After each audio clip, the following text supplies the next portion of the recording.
शिप्रा एक बहुत ही प्यारी और गुणी लड़की थी, पर महज 24 साल की उम्र में भी उसकी हाइट 4 फुट थी और वजन 60 किलो था, जिसके चलते उसकी माँ रीना और पिता अवधेश को अपनी बेटी की शादी की चिंता लगी रहती थी। शिप्रा की शादी के लिए बहुत सारे रिश्ते आते थे, पर उसकी कम हाइट के चलते कहीं उसकी बात नहीं बन पाती थी। उसका बड़ा भाई दिनेश उसका हमेशा मजाक बनाता था। ऐसे ही एक दिन, दिनेश, शिप्रा बेटा जल्दी करो, पार्टी में जाना है और अभी तक तुम दोनों रेडी भी नहीं हुए। Yes mom, I am ready. मम्मा देखो ना, मेरी हील टूट गई और दूसरी सैंडल भी नहीं मिल रही। तो बेटा तुम मेरी सैंडल पहन लेना, पर सब बिना हील की हैं, ठीक है? ओ मेरी बहन, चल मैं तेरे को पीपी वाली चप्पल दिला देता हूँ। पार्टी में जहाँ भी जाएगी ना, पी पी पी बजती रहेगी और हमें पता चल जाएगा कि तू कहाँ है। वैसे ही इतनी छोटी है, अगर खो गई तो ढूंढना मुश्किल है।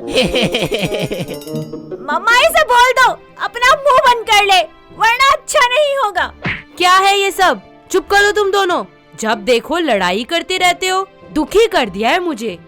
ऐसे ही आए दिन शिप्रा और दिनेश की बहस होती। आसपास के लोग भी उसका मजाक बनाने में कोई कमी नहीं रखते थे। वो फेसबुक के जरिए विशाल नाम के लड़के के संपर्क में आती है, जो कि बहुत हैंडसम था और उसकी हाइट 5 फुट 7 इंच थी। उसे शिप्रा के गुणों से प्यार हो जाता है, साथ ही उसे उसकी कम हाइट से कोई दिक्कत नहीं होती। कुछ समय बाद वो दोनों कोर्ट मैरिज कर लेते हैं। विशाल नाटी शिप्रा को अपने घर ले जाता है, जहाँ उसकी माँ परमिला उसका इंतजार कर रही होती है। तभी दरवाजे की बेल बजती है।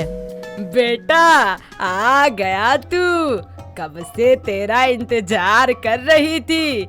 बहू कहाँ है और ये छोटी सी लड़की को लेके कहाँ डोल रहा है? हाँ माँ, ये शिप्रा है, आपकी बहू और मेरी बीवी। हाय मेरी फूटी किस्मत, ये बैट बॉल जैसी जोड़ी। अरे पूरी दुनिया में तुझे ये छुटकन्नी ही मिली थी। हाय माँ, आप प्लीज ऐसा मत कहिए, मैं बहुत प्यार करता हूँ शिप्रा से। हाय हाय, मैं नहीं मानती इसे अपनी बहू। ये क्या पत्ता गोभी जैसी गोल गोल। नहीं नहीं। बस माँ, बहुत हो गया, अब और एक शब्द नहीं सुनूंगा मैं। शिप्रा तुम अंदर जाओ। इस तरह कुछ दिन बीत जाते हैं। सब ठीक ठाक चल रहा होता है। परमिला अपनी बहू को हमेशा ही ताने देती रहती है। अरियो बोंची, इधर उधर घूम रही है, कोई काम कर ले। हाँ फुटबॉल कहीं की। वक्त बीतता जाता है और शिप्रा प्रेग्नेंट हो जाती है और अपने परिवार वालों को ये खुशखबरी देती है। उसकी सास परमिला ये बात सुनकर खुश तो होती है, पर उसके मन में डर होता है कि कहीं शिप्रा और विशाल के बच्चे भी पूने ना रह जाएं। इसीलिए वो झट से बोल पड़ती है। नहीं नहीं, ऐसा नहीं हो सकता। अरे कभी भी नहीं। माँ, क्या हुआ आपको और क्या बोल रही हैं ये? क्या नहीं हो सकता? हमें नहीं चाहिए कोई बच्चा, ये खुद ही इतनी छोटी है, इसके बच्चे कितने छोटे होंगे। नाना। माँ, ये कैसी बात कर रही हो आप? आपको तो खुश होना चाहिए और आप ताने दे रही हैं शिप्रा को। माँ जी, कद कम हुआ तो क्या मैं माँ बनने का सुख भी ना लूं, अपनी औलाद को मार दूं? देख विशाल, तू पहले ही अपनी बहुत मनमानी कर चुका है। मैं कह देती हूँ, मैं नहीं करूँगी कोई सेवा तुम दोनों की, ना उस बच्चे की। हाँ माँ जी, ये कैसी बातें कर रही हैं आप? प्लीज ऐसे मत कहिए। मेरी हाइट कम है तो क्या मेरे होने वाले बच्चे की हाइट भी कम ही होगी? इसका क्या सबूत है आपके पास? अरे बस कर, ज्यादा पाठ ना पढ़ा मुझे। हाँ शिप्रा रोते रोते अपने कमरे में चली जाती है। समय रेत सा फिसलता है। जैसे जैसे डिलीवरी का टाइम पास आता है, उसकी हालत और ज्यादा खराब होने लगती है। उसके पैरों में सूजन आ जाती है। उसे मिनट मिनट में चक्कर आते हैं। उसकी सांस फूलती है, ना तो वो ज्यादा चल पाती ना ही कोई काम कर पाती। विशाल अपनी बीवी शिप्रा की ऐसी हालत देख उसे चेकअप के लिए हॉस्पिटल ले जाता है और डॉक्टर से बात करता है। डॉक्टर साहब, सब ठीक तो है ना? क्या आया है रिपोर्ट्स में? जी सब ठीक तो है, पर डॉक्टर साहब, पर क्या? देखिए, आपकी बीवी की हाइट काफी कम है, जिसके चलते उनकी प्रेगनेंसी में काफी दिक्कत हो रही है।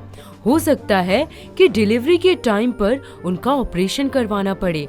प्लीज आप उनका खास ख्याल रखें। ठीक है डॉक्टर साहब, मैं पूरा ख्याल रखूंगा। प्लीज एक और बात का खास ख्याल रखें, इनको किसी भी तरह का कोई स्ट्रेस ना होने पाए। वहीं घर पर उसकी सास परमिला सारा दिन अपनी बहू को कोसती रहती। शिप्रा बिना किसी बात का उल्टा जवाब दिए सारा काम चुपचाप करती रहती। धीरे धीरे वो डिप्रेशन में रहने लगती और परमिला उसका जरा भी ख्याल ना रखती। एक शाम अचानक शिप्रा के पेट में दर्द होता है।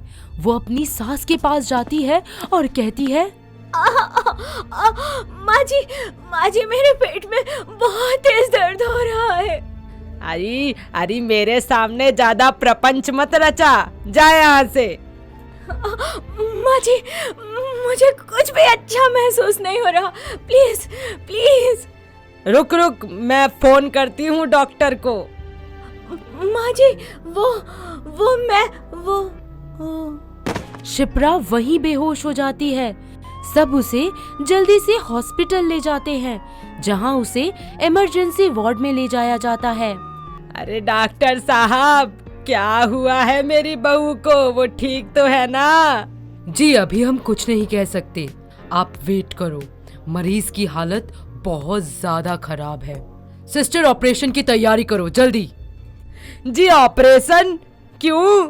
अभी तो बस 7वां महीना ही है ना। जी देखिए, हमें उनकी प्री मैच्योर डिलीवरी करनी होगी और हो सकता है कि माँ या बच्चा दोनों में से कोई एक ही बच पाए। डॉक्टर की बात सुनकर परमिला के तो मानो होश ही उड़ जाते हैं, पर रब की मेहर से जच्चा बच्चा दोनों ही बच जाते हैं। महज 7 महीने में ही शिप्रा एक बहुत ही सुंदर और तंदुरुस्त बेटे को जन्म देती है। जब उसकी सास परमिला अपने पोते को देखती है तो उसका मन खुशी से झूम उठता है। साथ ही उसे अपनी बहू के बोनेपन का मजाक उड़ाने पर बेहद शर्मिंदगी होती है। अब वो समझ जाती है कि बोनापन किसी व्यक्ति के व्यक्तित्व में किसी प्रकार की बाधा नहीं हो सकता। अगर आपको ये वीडियो पसंद आया हो तो इसे लाइक कीजिए, चैनल सब्सक्राइब कीजिए और कमेंट करके बताइए कि भविष्य में आप कौन सी कहानी देखना पसंद करेंगे।